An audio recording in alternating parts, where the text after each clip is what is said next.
These terms do not come directly from the Quran or Hadith, but early scholars of Islam create these terms in order to describe the environment of the place where a Muslim may be living. For example, Mecca, during the times of Muhammad's weakness and persecution, would have been a house of war, harb. As a result, after he was prepared, Muhammad declared war on Mecca. During the time of Muhammad, have been a house of, as a result, after he was prepared, Muhammad declared war on Mecca and established Islamic authority there. Medina, and forgive me my pronunciation, capital Medina is what I'm pronouncing, a place where it was governed by rule by Muslims, would be considered a house of peace, Dar Islam. Abdul Hanifa, one of the founders of the Muslim legal schools, had a modern standards for these two terms. He said to the most important issue is the security of Muslims. If Muslims are the secure place, it is a Dar Islam. If not, then they are called a Dar Harb. By these standards, a nation where Islam could be practiced freely, such as United States or England. See, United States or England. Why would they give the freedom of rights when it's not necessarily basic human rights? But for the time being, this is why we are released with this book and the Book of Quran for the first place. Sometimes this is why we need to understand where they're coming from, and as they have to understand us too. If Muslims are a secure place, Dar Islam. If not, then they are Dar Harb. By these standards, and nations where Islam could be practiced freely, such as the United States and England, as I described again, forgive me, would be considered Dar Islam. However, another group of Muslims scholars reject the definition. They say that Dar Harb is a place not ruled by Islam and not submitting to the Islamic laws.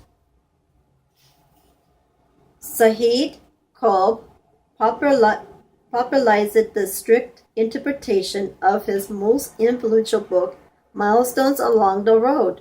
Qutb declared, Number 1, Dar Islam is a place where Islamic State is established in the Sharia. The Sharia is the highest authority and God's limits are observed,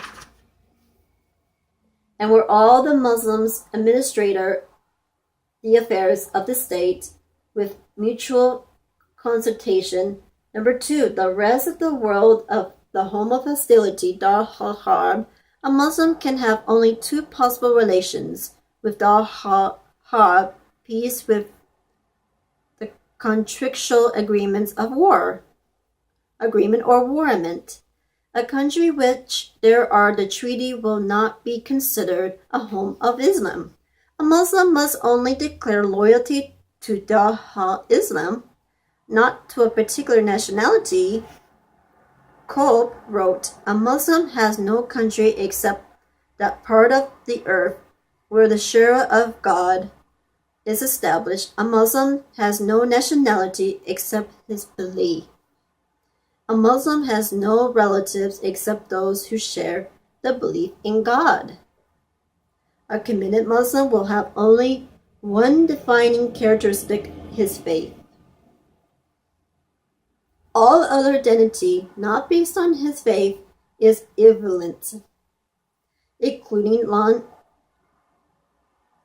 lineage, race, nationality, and family. These relationships were from the time of ignorance, as you see, before Islam, says the radical.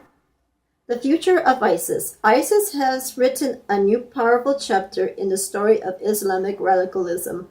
They have recruited 20,000 fighters from 19 nations, including France, Monaco, Russia, Saudi Arabia, Tunisia, and United States and Canada. As you see, If you Google them, if you kind of go on Facebook or Google the map, you'll see these camps and places where they're hiding that will organize their way of strategy when they're ready to, target anything that comes across their path.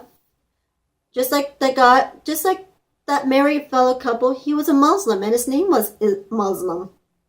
So basically, guys, when he targeted those 50 so people, the majority was in a place where all these people who are gays and lesbians and homosexuals were in this pub or this club at the time, were shot and killed. I said, what's wrong with this fella? He's been brainwashed, targeted, filled with this evil and wrong. So what? Now you Muslims are suffering, and we're suffering because we see these on TV and news. We should not ignore the truth, because you want a peaceful side, and if you choose to stay or leave in Islam, that's your choice. It's me as a Christian. It's my choice whether I stay and leave. That's why we got freedom of rights and choices. We got this constitution for all humanity, and how we should support in humanity. And people have to practice their own beliefs and faith.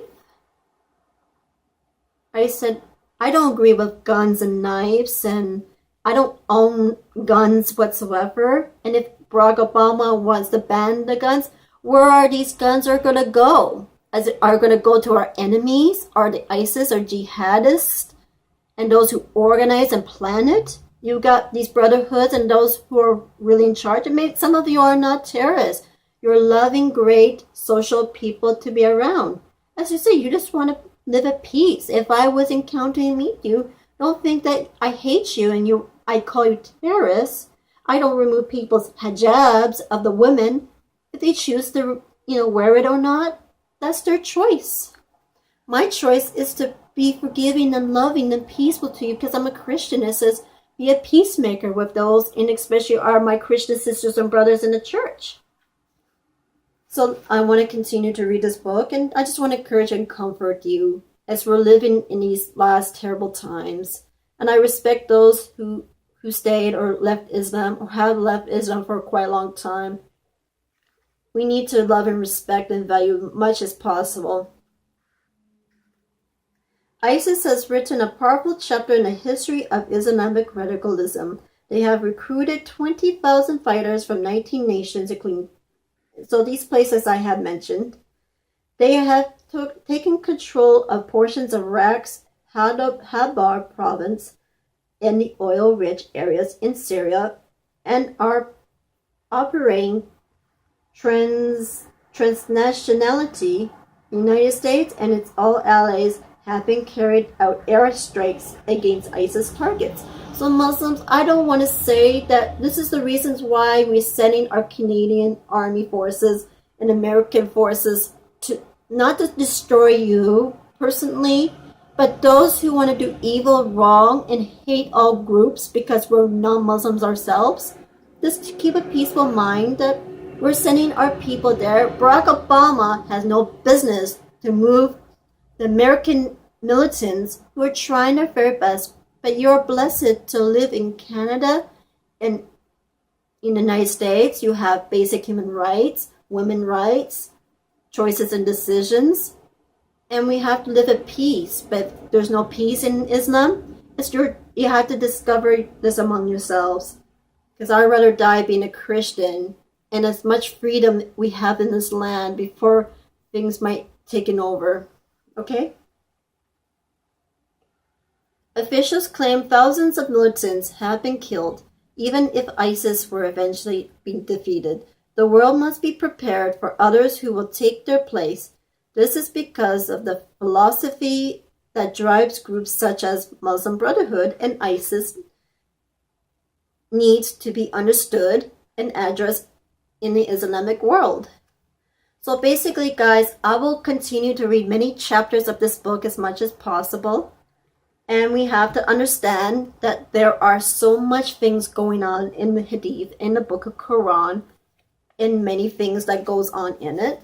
Like if I was to turn to one passage of this Quran, God, Muslims, and even we're being encouraged, like my friend who's a Muslim lady, she's a very dear person. She deserves to work and live her life as I do and everybody else does.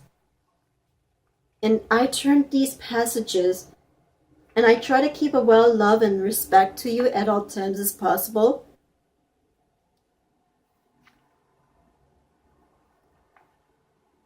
And even if I turn to this book, I will eventually read this book to you, and you're probably wondering, how are you going to read us what is the most violent verses in the Quran? And you could challenge me if it's a must to share, okay, we don't mean to do violence, and we don't mean to convert people to Islam, but you got to understand, Muhammad was lying. He has caused a lot of grief and troubles, and he has revelation over God, and Gabriel was speaking to him. That's not the way of life.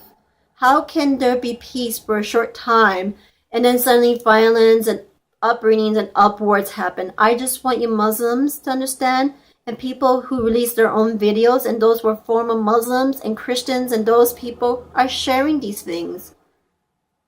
But I just want you to, think for yourselves. And I'm still working and practicing on what's in the Quran and listening to the YouTubes in variety of ways and praying for peace for everywhere, and also understand what in the world is going on.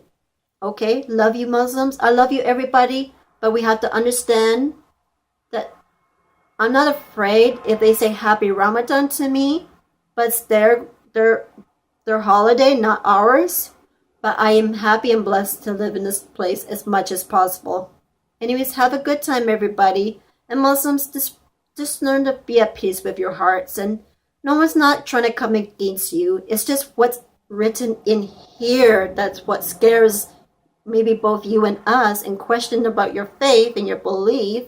It's up to you, but I'd rather avoid what's going on in here. So anyways, take care, and God bless you, and have a good rest of the week, and happy Kindness Day for you, not for me, but happy Ramadan to you Muslims, okay? And God bless you. Okay, love you. Bye-bye.